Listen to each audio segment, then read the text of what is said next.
Maybe, Warren, I don't want to ask them in then to what they could name. Anyway, talking to anyone about you, then to today. And then something.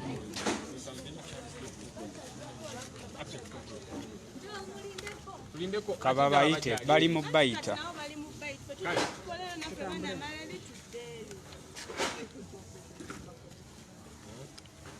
They have a good church there. Wow.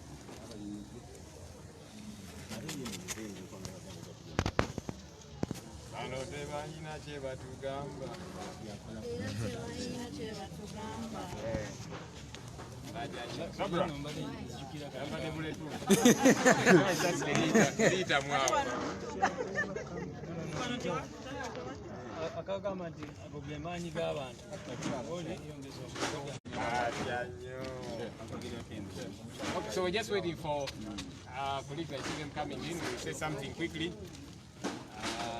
Then SG also needed to finish what he was communicating.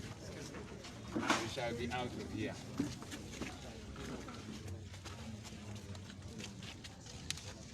Come here to some space. Or do you want to push a little? Yeah. Just a little bit behind.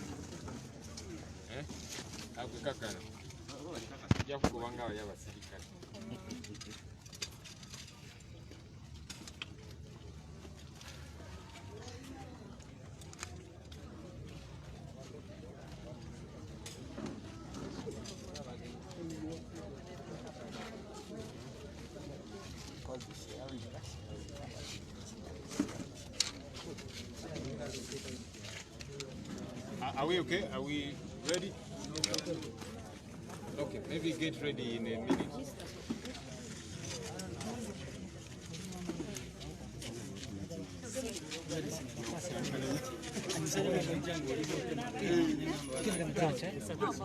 All right, on the assumption that we are all set. So look, we were here holding a press conference and then all of a sudden the raid happened. Clearly showing what we have been talking about. That these guys are in total fear, in total panic. That a political party, fully registered, operating, we are now having a press conference, and they are in absolute fear. That's what Museveni is. You know, he's a man in fear, he's a panicky man. He will call himself all sorts of names, Sabalwani, I don't know, General, and so on, but he's fearful. And he's right to be afraid. Because like I said earlier on, you see, when you're eating something that you have stolen, you eat in panic, you don't settle. You look left, right, center, and so on, because you are afraid the owner of what you are eating, which you stole, might show up. Check. Do you want me to use this? No.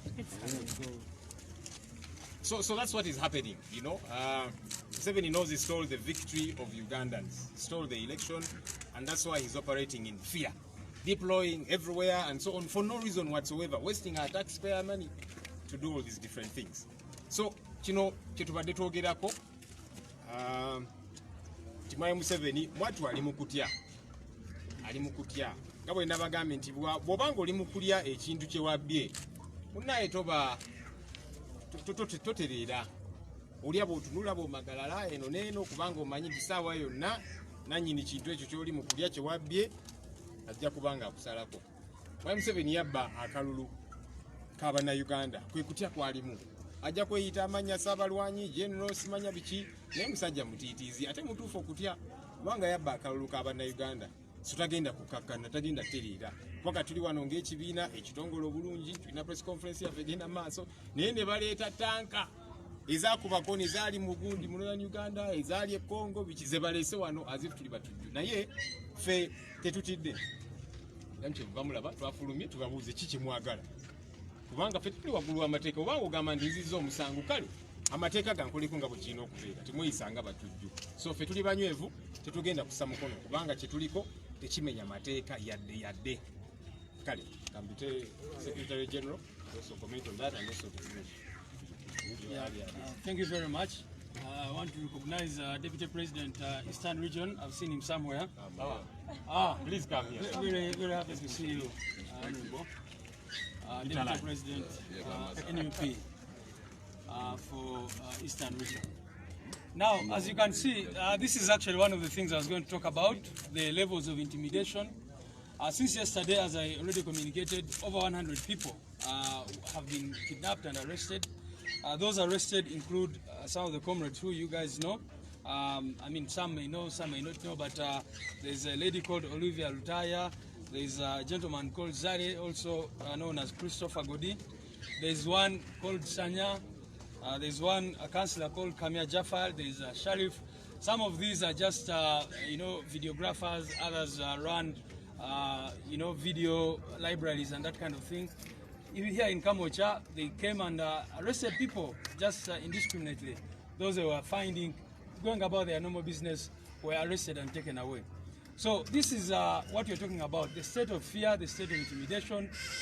And it is very unfortunate, of course, that someone can claim to have won an election, and this is how they behave. What kind of celebration is this? What are they going to celebrate?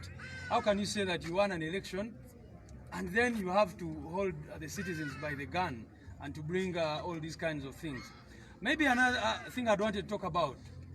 Countrymen, please know that the swearing-in ceremony is going to spend 7 billion shillings. 7 billion Uganda shillings. You can imagine how much that money can do. Of course, you look at the money they're spending on these kinds of things. These tankers here should be ambulances. We don't have ambulances, we don't have, but then what you have are police trucks, military trucks, roaming the streets of Kampala. People with some of these soldiers, you see them very hungry and desperate, but they are carrying brand new guns. So this is what you're talking about. The bad governance which we want to bring an end to. But should we cry? Should we mourn? Should we be sad? I think not, because all this shows actually that the people spoke loud and clear on the 14th of January.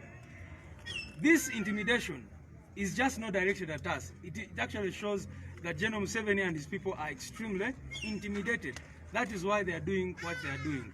So the citizens of this country need to be empowered, need to feel very delighted.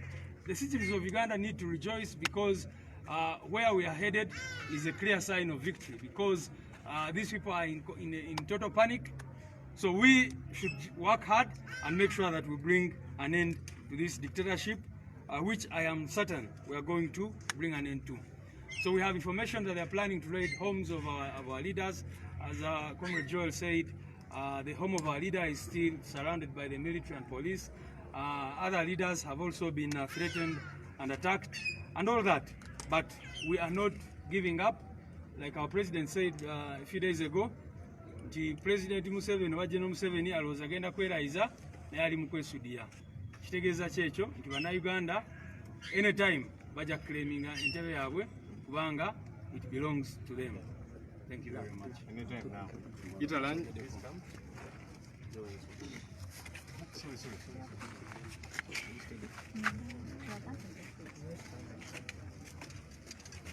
I come to condemn in the strongest terms possible the heavy and necessary deployment of tanks and military officers around this headquarters of the party National Unity Platform.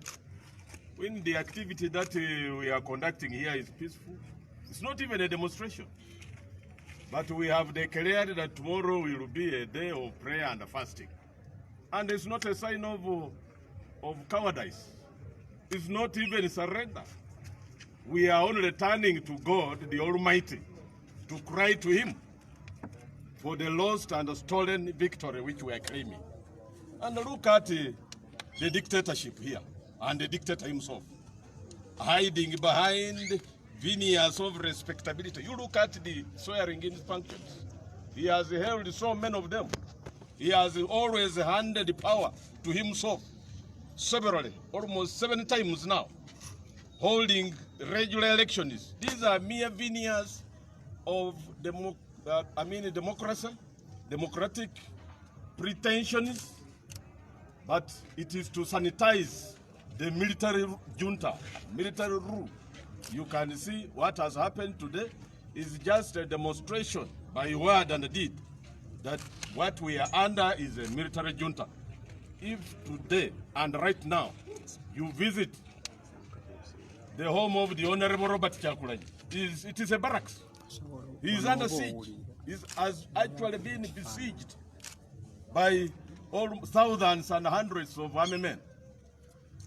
So we are here to say tomorrow we shall gather, and we are actually calling upon, this is a clarion call that we are making to our supporters all over this country, even those that are in the diaspora, that we stand together in solidarity to declare this fasting and prayer as a formidable weapon to beseech God to do the needful. Because with God anything is possible.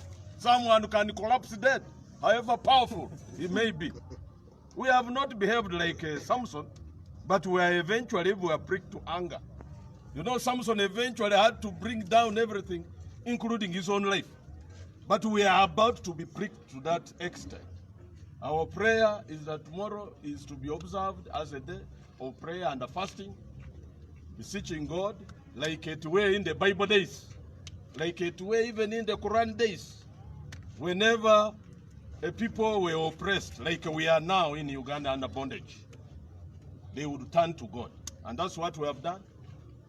Not as a land of last resort, but we know what will come next. Thank you very much. Okay, thank you.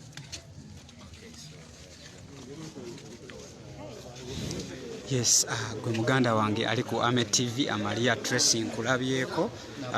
Maria Tracy nkulabyeko mu mbejja dderi na kyemmanyi kwoli ye embeera egenda mu maaso. Abasajja ekitebe bakizinzeeko, baleese tanka, military tanka bazireetera omuntu ajjase yakwata microphone n'azuukusa abantu, n'ayimba situka tutambule, n'ayimba tuliyambala engule, n'ayimba ennyimba nnyingi ezazibula abannayuganda amaaso ne bagamba nedda on 14th of January, let's vote for this man. Abamala omuvotinga the military, the electoral commission and all other institutions, government institutions ne basalawo balangirire nakyemalira Yoweri Kaguta Museveni tibuhabulwa.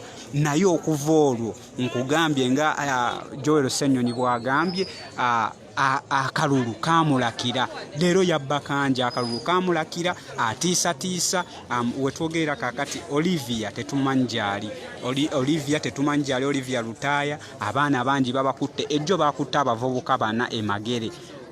Four people power comrades were arrested in Magere, picked from their homes. So amulaba embeera nga bwegenda maaso wano. Kino kikulaga kinti obubonero bwe mulaba obe those two symbols esooka badge ya people power, eyokubiri badge ya national unity platform, naye people power yazaala NUP efuuse ensonga, Umbrella efuuse ensonga, naye nga abatiitizibwe batyo bwe bakoze olunaku olwaleero bayiye amagye military tanks ze zibadde zisazeeko. But as you know, mukimanyi nti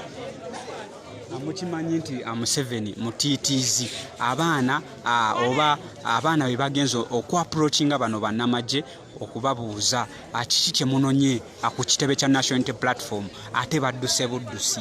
Endugga the Commons agambye webale kuweereza. Yes, tubeerako ku Ame TV, namwe mwebale kusharinga.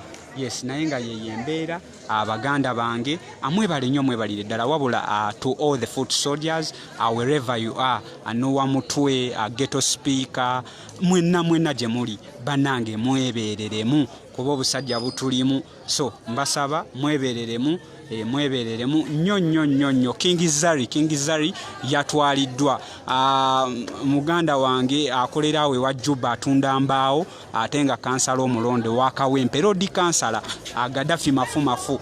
By the way, you can see aba musobola okulaba kichengezaako okwogera. Gaddafi mafu yali muvuzi wa mmotoka za mpaka, naye n'agamba nedda nina okwenyigira mu kukyusa eggwanga lyange Uganda. Naye we batuukira okutya omuvuzi w'emmotoka z'empaka, omuvuzi ow'emmotoka z'empaka just nga yeeyo talenti ye musajja yali muvuzi wa mmotoka z'empaka ne yeesimbawo anaawangula akalulu ka NUP awo ekawempe era ng'atwala awo akawempe awo wonna we mulaba kansala waffe Rodi kansala baamunonye ne bamugamba ssebo tutwale Kyagulanyi agenda kwerayirizaawa naye nga bwe tubagambye Vincent wa Bobby abaana b'essemuto bagambye mwebereremu nnyo ate era nga bwe musaba Katonda akole ki atusaasire. So that is the current situation right here at Kamwokya. Military ebadde erumbye ne tanka 3 tanka ezaakuba Koni, tanka ezaakuba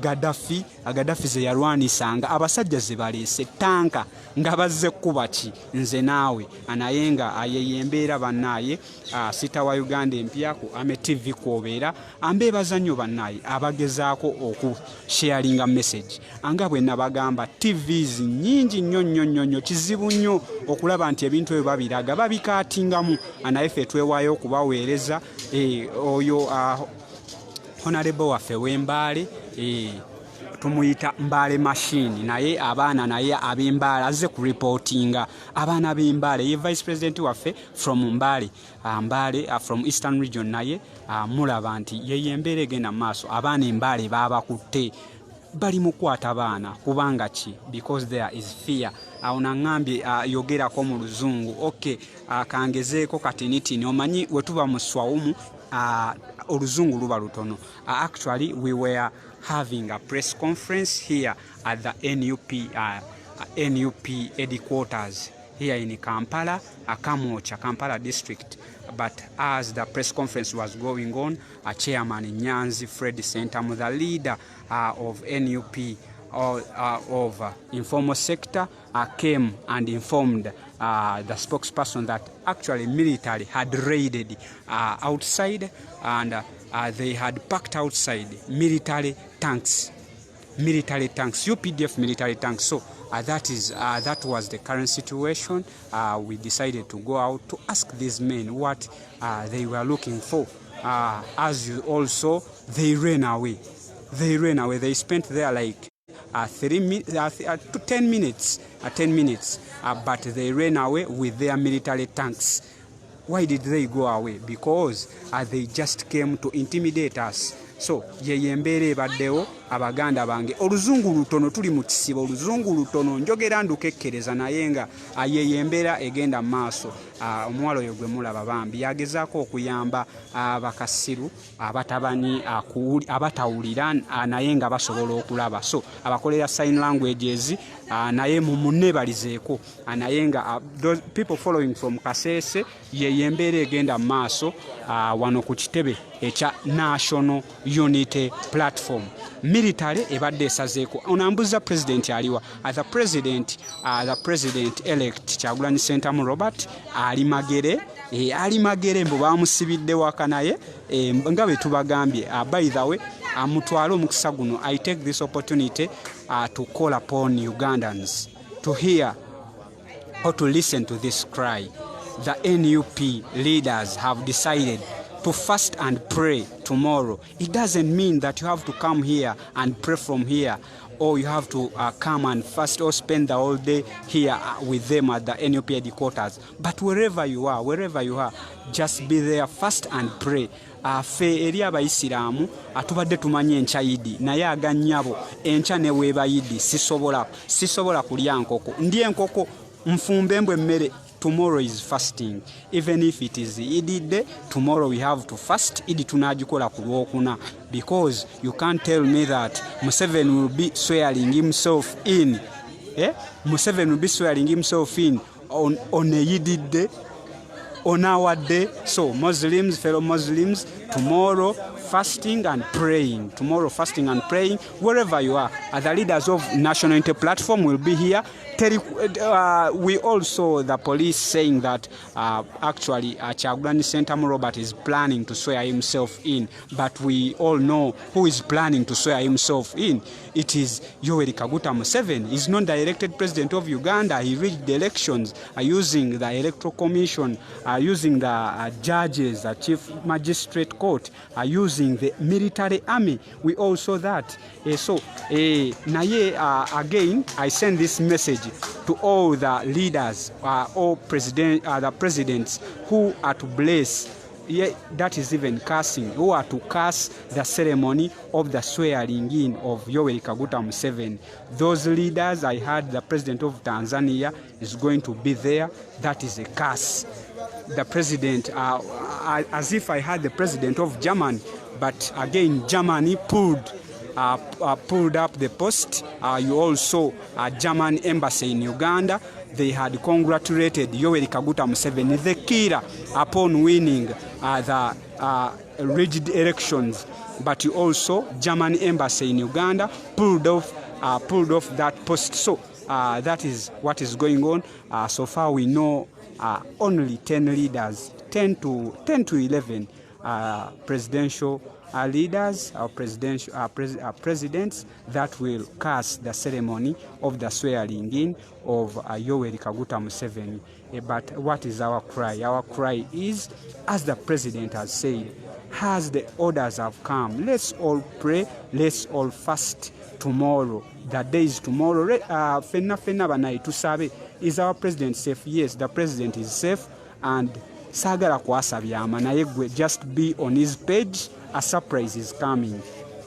The president is going to surprise you. Just be with data. Although we know Museveni might switch off internet actually by today's night, but we shall expose him in all ways. Banaye, I take this opportunity to thank all keyboard warriors. You people, you are the best keyboard warriors. If you know, you always make a post.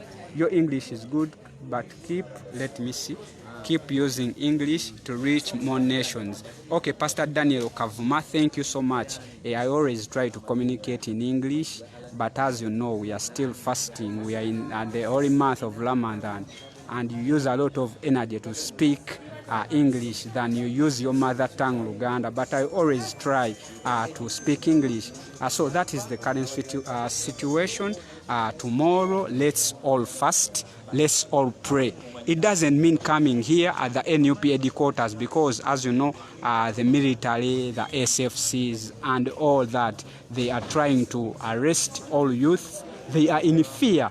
They don't know what is going to happen next. But we are saying tomorrow, praying and fasting. Praying and fasting. The president is safe. The president is safe. So thanks for your dreams. What will you do? Okay. Yeah, the president is safe. Just know the president is super fine, very fine. Though his home was condoned off by the military, by the SFC. Asita, my home is not safe. Maria Tracy, vewaka, okola chewaka, vayo. Yes, abana ye munzikirize mberekereze Musa Kigata ngambye lekamu oluzungu lwenca. Okay, naye nga wembagambye Zari musigale nga mubanja abaana bano. Waiza mumubanje. Waiza was arrested 2 weeks back. So please demand for these people. Tebatuwadde ku updates y'Abaganda baffe yesterday.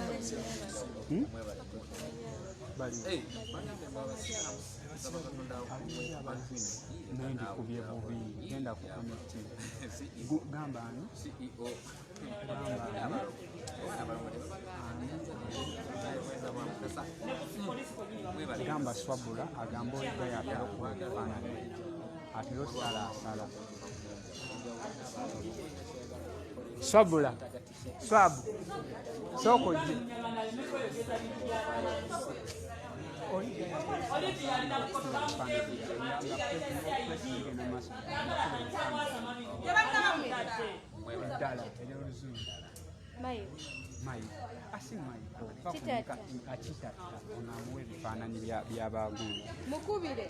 banaye munzikirize mberekereze. Thank you so much. Thank you so much for always watching Ame TV. Free political prisoners banange, another cry. Oh, another shout out mbasaba mujoininge Twitter bannaye. Facebook tugibaddeko nnyo, tugendeko ne ku Twitter. Twitter abantu bali eyo bamanyi Museveni president mulungi, bamanyi president mulungi nnyo, bamanyi tatta abantu. So I urge you all to join Twitter. Join Twitter, open up Twitter accounts.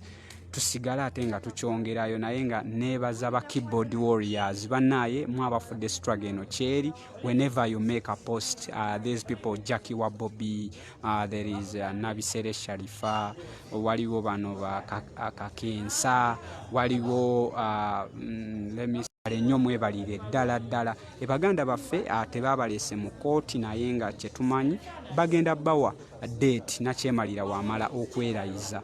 Abanaye mwebale nnyo mwebalire ddala. Nze munzikirize mberekereze olunaku olulungi enkya kusiiba na kusaba. Mwebale nnyo mwebalire ddala. I sign out.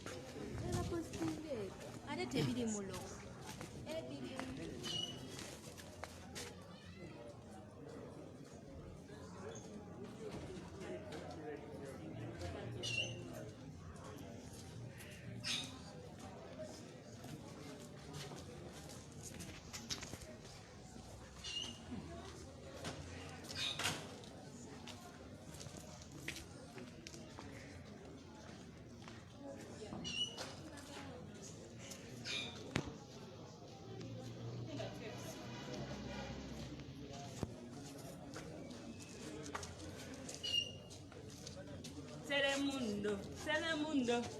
Gwe okola ki wano bajja kukukwata?